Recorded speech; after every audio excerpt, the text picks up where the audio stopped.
स्वागत है दोस्तों आप सभी का हमारे YouTube चैनल में। और आज की इस क्लास में हम करने जा रहे हैं भाषा एवं बोली। भाषा एवं बोली के हम आज 50 क्वेश्चन करेंगे जो परीक्षा की दृष्टि से बहुत महत्वपूर्ण है। जो भी बच्चा यूपीएसआई यूपी पुलिस की तैयारी कर रहा है उसके लिए बहुत ही महत्वपूर्ण क्लास रहने वाली है। ये एक तरीके से एक प्रैक्टिस सेट रहेगा जिससे आपकी तैयारी का आपको पता चलेगा कि आपकी कितनी तैयारी है। तो चलिए शुरू करते हैं।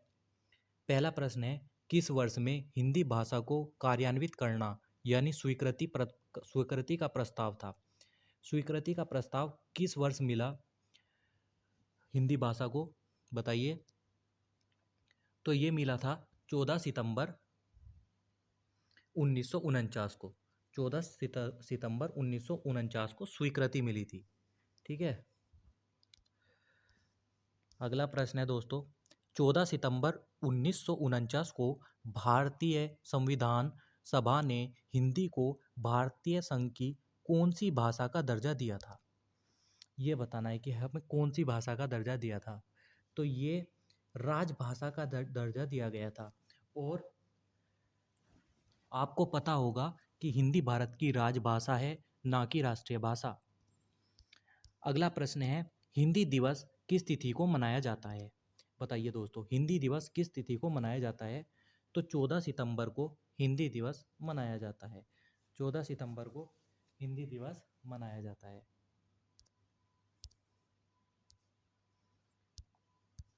अगला प्रश्न है, हिंदी भाषा किस लिपि में लिखी जाती है? हिंदी भाषा किस लिपि में लिखी जाती है?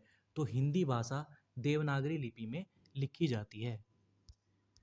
दोस्तों अगला प्रश्न है, संविधान के किस अनुच्छेद में हिंदी को राजभाषा तथा इसकी लिपि देवनागरी को स्वीकार किया गया है? बताइए, किस अनुच्छेद में आती है हिंदी? हिंदी आती है 343, यानी सी ऑप्शन सही रहेगा, अनुच्छेद 343।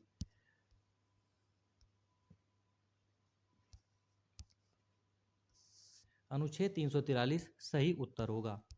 अगला प्रश्न है, संविधान के अनुच्छेद 44A के अनुपालन में भारत के राष्ट्रपति ने राजभाषा आयोग का गठन किया था। किस वर्ष राजभाषा आयोग का गठन हुआ था? राजभाषा आयोग का गठन इस क्वेश्चन में पूछा गया है कि राजभाषा आयोग का गठन। तो राजभाषा आयोग का गठन 1955 में हुआ था। राजभाषा आयोग का गठन 1955 में हुआ था। दोस्तों अगला प्रश्न है, हिंदी की आदि जननी क्या है? हिंदी की आदि जननी बताइए। तो हिंदी की आदि जननी आपको पता है संस्कृत है।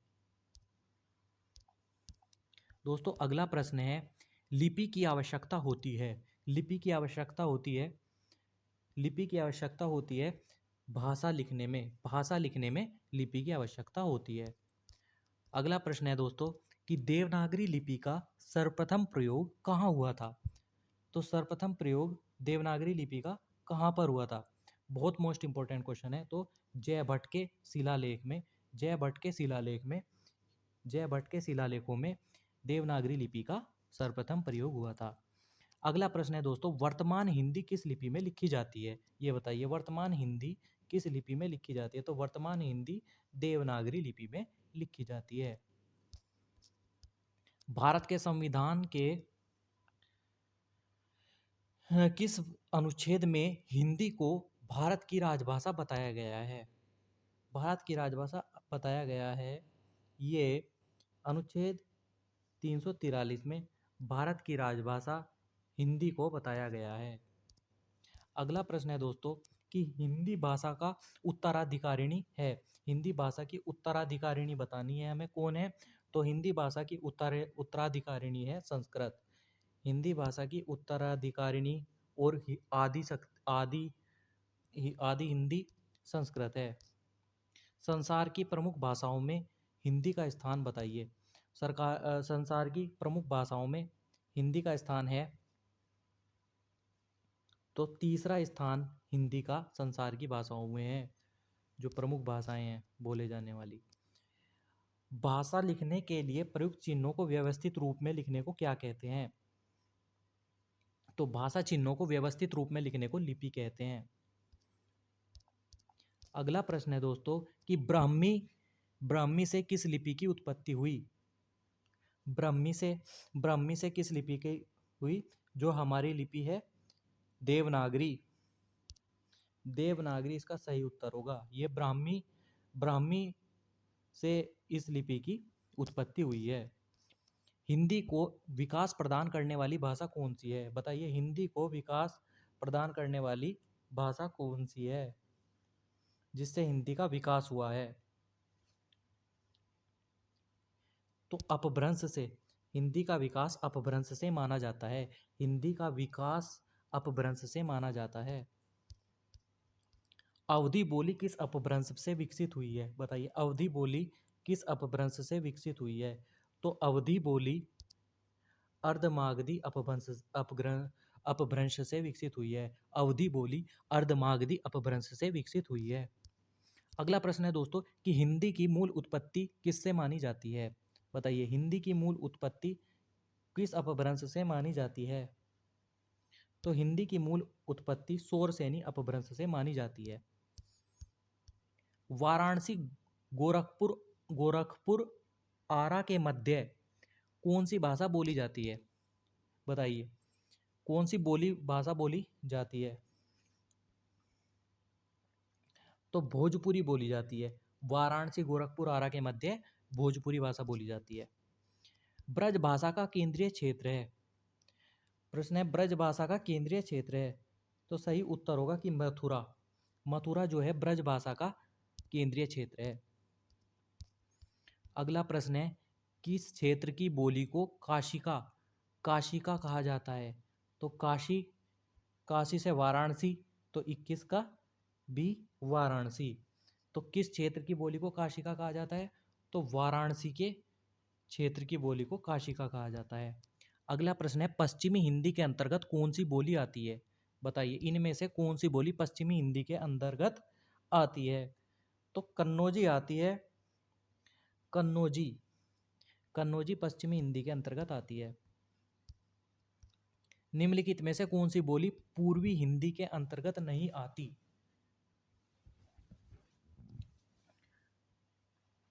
कौन सी बोली पूर्वी हिंदी के अंतर्गत नहीं आती? तो मगही जो है ना, मगही पूर्वी हिंदी के अंतर्गत नहीं आती है। अगला प्रश्न है, निम्नलिखित में से कौन सी बोली राजस्थानी हिंदी के अंतर्गत आती है? राजस्थानी हिंदी के अंतर्गत आती है मेवाती। मेवाती इसका सही उत्तर है। अगला प्रश्न है, सितंबर मास में 10वां विश्व हिंदी सम्मेलन भारत के किस शहर में आयोजित किया गया था? तो विश्व हिंदी सम्मेलन हमें सभी याद होने चाहिए। तो 10वां विश्व हिंदी सम्मेलन ये तुम्हारा हुआ था भोपाल में। कहाँ हुआ था? भोपाल में। अगला प्रश्न है, हिंदी के अतिरिक्त कौन सी भाषा देवनागरी लिपि में लिखी जाती है? तो ऐसी कौन सी भाषा है जो हिंदी के अतिरिक्त देवनागरी लिपि में लिखी जाती है? वो है नेपाली। नेपाली भाषा भी देवनागरी लिपि में लिखी जाती है। अगला प्रश्न है, खड़ी बोली निकलती है। खड़ी बोली निकली है कहाँ से निकली है खड़ी बोली? तो खड़ी बोली निकली है पश्चिमी हिंदी से। पश्चिमी हिंदी में खड़ी बोली होती है। भाषा के शुद्ध रूप का ज्ञान किसे होता है? किससे होता है? भाषा के शुद्ध रूप का ज्ञान उसके व्याकरण से होता है। अगला प्रश्न है, किस बोली में ने प्रसर्ग लगाया जाता है? ने प्रसर्ग किस बोली में लगाया जाता है? तो ने प्रसर्ग खड़ी बोली में लगाया जाता है। खड़ी बोली इसका सही आंसर है। तो अगला प्रश्न है, भारतवर्ष के लिए हिंदी भाषा का नाम सबसे पहले किसने सुझाया था? तो ये सुझाया था राजा राम मोहन राय ने। राजा राम मोहन राय ने। अगला प्रश्न है, मानक हिंदी का आधार क्या है? बताइए, मानक हिंदी का आधार क्या है? तो मानक हिंदी का आधार है खड़ी बोली। खड़ी बोली को मानक हिंदी का आधार माना गया है। अगला प्रश्न है, पूर्वी हिंदी विकसित हुई। पूर्वी हिंदी किससे विकसित हुई है, कौन से अपभ्रंश से विकसित हुई है, ये इस सवाल में पूछा गया है। तो पूर्वी हिंदी की जितनी भी भाषाएं बोली हैं वे अर्धमागधी अपभ्रंश में आती हैं। वे अर्धमागधी अपभ्रंश में आती हैं। पश्चिमी हिंदी की शोरसेनी अपभ्रंश में आती है। अगला प्रश्न है, भारत में आर्य भाषा का आरंभ कब से हुआ? तो भारत में आर्य भाषा का आरंभ कब से हुआ बताइए? 1300, 1400, 1500 या 1600 ईसा पूर्व? तो भारत में 1500 ईसा पूर्व के आसपास 1500 ईसा पूर्व के आसपास आर्य भाषा का आरंभ हुआ। अगला प्रश्न है, कौन हिंदी की उपभाषा नहीं है? कौन हिंदी की उपभाषा नहीं है? मराठी जो है ना, मराठी वो हिंदी की उपभाषा नहीं है। गीजापुर में बोली जाने वाली प्रमुख बोली कौन सी है? गीजापुर में कौन सी बोली बोली जाती है? तो गीजापुर में भोजपुरी बोली जाती है। हाड़ौती, हाड़ौती कहाँ बोली जाती है? हाड़ौती बोली जाती है आपकी पूर्वी राजस्थान, पश्चिमी राजस्थान या उत्तरी या दक्षिणी राजस्थान। हाड़ौती बहुत इंपॉर्टेंट क्वेश्चन है दोस्तों, ये यूपीएसआई के लिए तो बहुत इंपॉर्टेंट है। हाड़ौती पूर्वी राजस्थान में बोली जाती है। हाड़ौती पूर्वी राजस्थान में बोली जाती है। निम्नलिखित बोलियों में से कौन सी बोली उत्तर प्रदेश में सामान्यतः नहीं बोली जाती? उत्तर प्रदेश में देखिए मैथिली जो है बिहार में बोली जाती है, तो बिल्कुल सही, तो मैथिली इसका सही उत्तर होगा। अगला प्रश्न है कि भारत के किस प्रांत में कोंकणी भाषा बोली जाती है? कोंकणी भाषा किस प्रांत में बोली जाती है? कोंकणी गोवा से रिलेटेड है, तो महाराष्ट्र और गोवा 38 का ये होगा महाराष्ट्र और गोवा। अगला प्रश्न है, निम्नलिखित में से कौन सी भाषा उत्तर प्रदेश की दूसरी राज्य भाषा है?